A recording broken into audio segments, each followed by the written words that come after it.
हर जगह है अच्छे बुरे लोग, लेकिन आपको चॉइस करना है कि आपको किसके साथ में, इसके साथ रहना। बिल्कुल सही कह रहे हैं। बिल्कुल हम आएंगे सर आपके पास। हमारे साथ सलिल चोपड़ा जुड़ चुकी हैं। देखिए इस जो मार्च यहाँ पर कैंडल मार्च शुरू हुआ, सलिल चोपड़ा आ चुकी है। सलिल जी क्या कहेंगे, आज आप देख रहे हो सरकार अपनी चुप्पी तोड़े, आपके हाथ में जो बैनर है, किस तरीके से आपको लग रहा है सरकार, या फिर श्रद्धा के बारे में बताएं आप थोड़ा।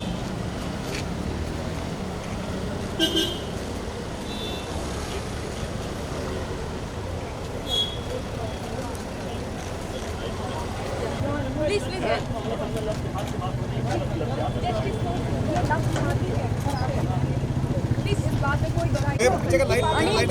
तो हम किस तरीके से यहाँ पे श्रद्धांजलि दी जा रही है। इस वक्त यहाँ पर सभी लोग कैंडल जला रहे हैं, जो मार्च लेकर आए हैं वह कैंडल जला रहे हैं। कैंडल जलाते हुए देखिए इस वक्त सलिल चोपड़ा है, उनके साथ में तमाम जो फिल्म जगत के लोग हैं और जो इस वक्त यहाँ पर आए हुए हैं, सभी के सभी लोग यहाँ पे कैंडल जला रहे हैं। फोटो यहाँ पर सीधे सीधे देख सकते हैं, फोटो है श्रद्धा की, फोटो है जस्टिस फॉर श्रद्धा को यहाँ पर श्रद्धांजलि दी जा रही है। यानी श्रद्धा की जिस तरीके से निर्मम तरीके से हत्या की गई है, उसके बॉयफ्रेंड द्वारा वह कम से कम उसे सही तरीके से न्याय मिले, यह कहीं कहीं काम के देख रहे हैं कि यहाँ पर तमाम जो लोग हैं यह यहाँ पर इकट्ठा।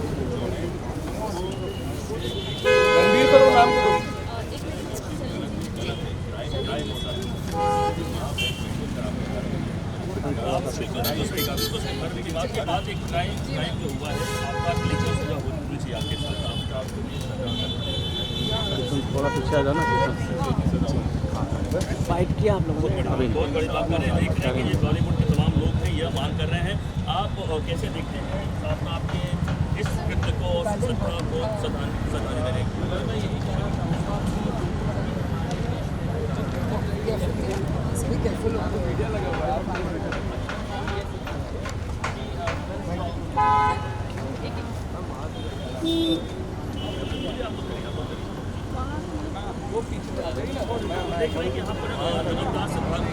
वहाँ पे रख दो, बस रख दो।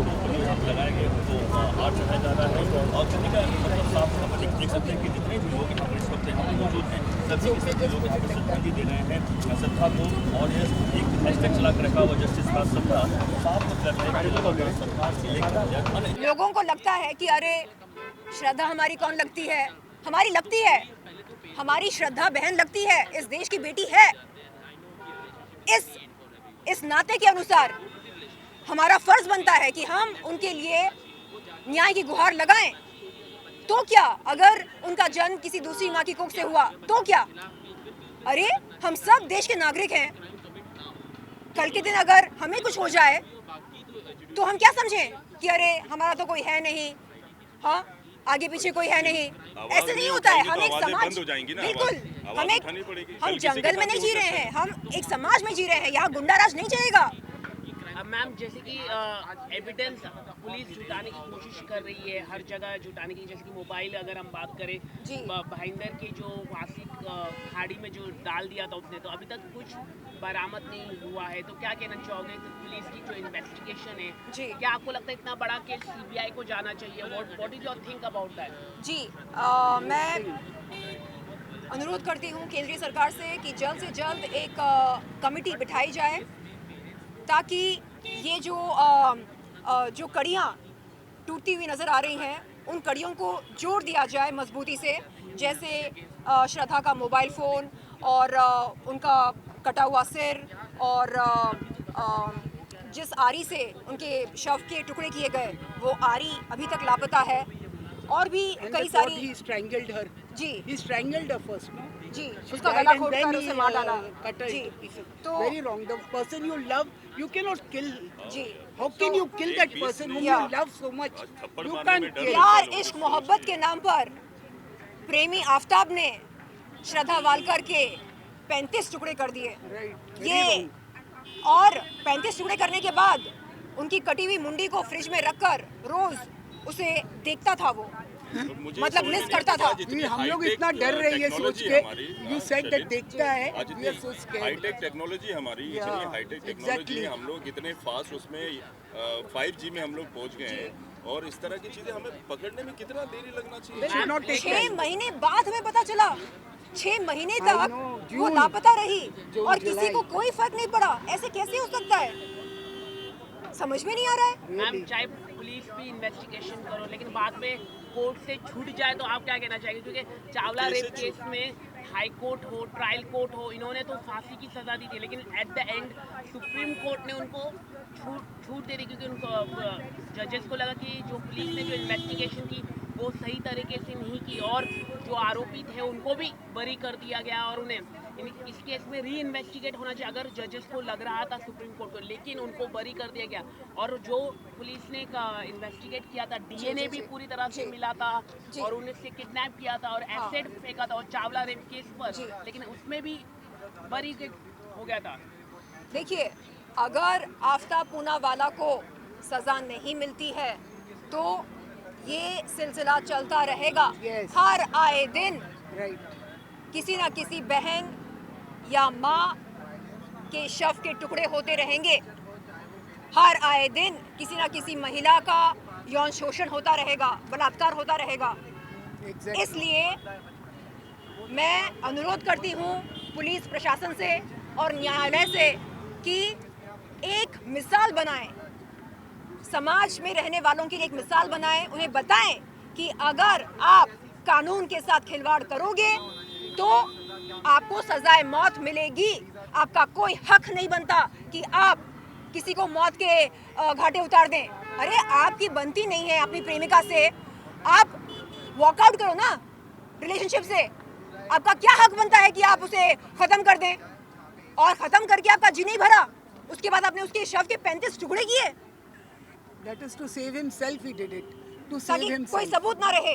Yeah, exactly. ऐसे दरिंदे का कोई हक नहीं बनता। ये डर नाम की जो चीज है ना, ये डर तो खत्म हो खत्म गई ही है। हो गया है। ये तब तक नहीं होगा जब तक कि कोई कानून कड़ा नहीं होगा, सजा नहीं मिलेगी। क्रिमिनल माइंड बहुत लोग हैं और छोटी छोटी बच जाते हैं, तो इसलिए उसको इजी ले लेते हैं, इजी फॉर ग्रांटेड। तो आदमी को जब तक सजा नहीं मिलेगी कड़ी, तो दूसरा क्रिमिनल इबरत कैसे हासिल करेगा? एक छूट जाता है, एक छूट जाता है, एक छूट जाता है, पकड़ते हैं, छूट जाता है। कानून व्यवस्था में सारी चीज़ें भाई सबूतों के आधार पे अगर सबूत जुटाई जाए, हम लोग हाई टेक्नोलॉजी में जी रहे हैं, तो हम लोग क्या सबूत जुटाने में महीनों सालों लगा देंगे? तो सजा जो क्रिमिनल है उसको सजा मिलनी चाहिए, उसको जल्दी जुटाया जाए और और महिलाओं के लिए इंसाफ मिले। जी, महिलाओं की सुरक्षा के लिए लोग कहते हैं हमारे पास बहुत ही मजबूत कानून है, तो उस कानून का पालन क्यों नहीं हो रहा है? लोगों के दिलों में कानून के प्रति डर क्यों नहीं है? चलो आज क्या करें, बैठे बैठे क्या करें, चलो मर्डर करते हैं। क्या हो रहा है? हाँ, ये रेप कल्चर, मर्डर कल्चर, ये इसको हम कब तक बढ़ावा दें? और हमारी जो चुप्पी है ना, वही इसको बढ़ावा दे रही है। बहुत हो गया। अब पुलिस प्रशासन को सबूत इकट्ठे करने पड़ेंगे, अदालत में पेश करना पड़ेगा।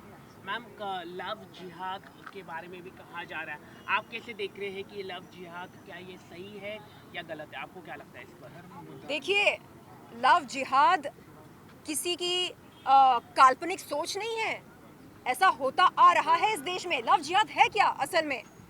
इसका मतलब क्या है? जब एक प्रेमी अपनी गलत पहचान बताकर एक प्रेमिका से प्यार इश्क मोहब्बत करता है और फिर धीरे धीरे धीरे अपनी असलियत बताकर प्रेमिका से ये अपेक्षा रखता है कि वो जबरन धर्मांतरण करे प्यार इश्क मोहब्बत के नाम पर, इसे लव जिहाद कहा जाता है। क्या ये ज़रूरी है कि प्यार इश्क मोहब्बत के नाम पर हम माँ बाप का दिया गया नाम बदल डालें, हम अपना धर्म बदल डालें? नहीं, ये ज़रूरी नहीं है, लेकिन ऐसा होता है और इसके खिलाफ ठोस और सख्त कानून बनने चाहिए। एंटी कन्वर्जन लॉ होना चाहिए मैम, एंटी कन्वर्जन। बिल्कुल, एंटी कन्वर्जन लॉ, और मेरे ख्याल से लव जिहाद किसी एक्ट ऑफ टेररिज्म से कम नहीं है। जैसा कि यहाँ पे लोग बता रहे हैं कि इसमें पेरेंट्स की भी गलती है, तो आप इसको कितना एग्री करते हैं कि पेरेंट्स की भी गलती है क्योंकि अपने बच्चों को छोड़ दें? देखिए, एक हद तक पेरेंट्स अपने बच्चों को कंट्रोल कर सकते हैं जी, लेकिन उसके बाहर मतलब बियॉन्ड लिमिट वो अपने बच्चों को कैद करके नहीं रह सकते। नहीं, तुम बाहर नहीं जाओगी, नहीं तुम 24 घंटे घर पर रहोगी, तुम सोशलाइज नहीं करोगी, ऐसे नहीं चलता ना। Till one age they can बिल्कुल। control them. After और that children are not able to control. हमें ये समझ होनी चाहिए कि जो जैसा दिखता है वैसा होता नहीं है। आपको खुद अवेयरनेस की बहुत ज़रूरत है। इंसान को अपने आप में एक थोड़ा सा अपना बड़कपन लाना पड़ेगा। एक तो अवेयरनेस बहुत है, एक तो संस्कार। दूसरी बात, अगर आप कहीं भी आते जाते हैं तो फैमिली को इन्वॉल्वमेंट करिए। बिल्कुल। कि भाई मैं यहाँ जा रहा हूँ, हाँ। आज मैं यहाँ जा रही हूँ माँ, या आज डैडी मैं यहाँ जा रहा हूँ, तो एटलीस्ट खबर होनी चाहिए क्या हो रहा है। तो वही आपके गाइडेंस दे पाएंगे, बाकी नहीं दे पाएंगे। बिकॉज माँ बाप जो हैं वही आपके सच्चे साथी होते हैं, बाकी कोई नहीं है इतना। और अगर लोगों को ये सब में थोड़ी जी, अवेयरनेस चाहिए। और लोगों को अगर आप उतने खुशकिस्मत नहीं हैं कि आपके साथ आपकी फैमिली मौजूद रहे और या सपोर्ट करे आपको, कोई बात नहीं, आप अपनी माँ बन जाओ, आप अपने पापा बन जाओ, आप अपनी बहन बन जाओ, आप अपनी ज़िंदगी की जिम्मेदारी लो, अपनी सुरक्षा की जिम्मेदारी लो। देखिए, पुलिस प्रशासन एक हद तक हमारी मदद कर सकती है, बाकी सब हमें ही करना है। तो आप किससे दोस्ती कर रहे हैं, उसकी असलियत क्या है, उसकी पहचान क्या है, वो समाज में क्या करता है, ये सब पता लगाना बहुत ज़रूरी है। आफ्ताब पूनावाला के मामले में उसने तो अपना प्रोफाइल इतना कूल बना कर रखा था, यू नो, किसी को दूर दूर तक ये खबर नहीं थी कि वो असल में एक दरिंदा है, एक हैवान है, एक मर्डरर है।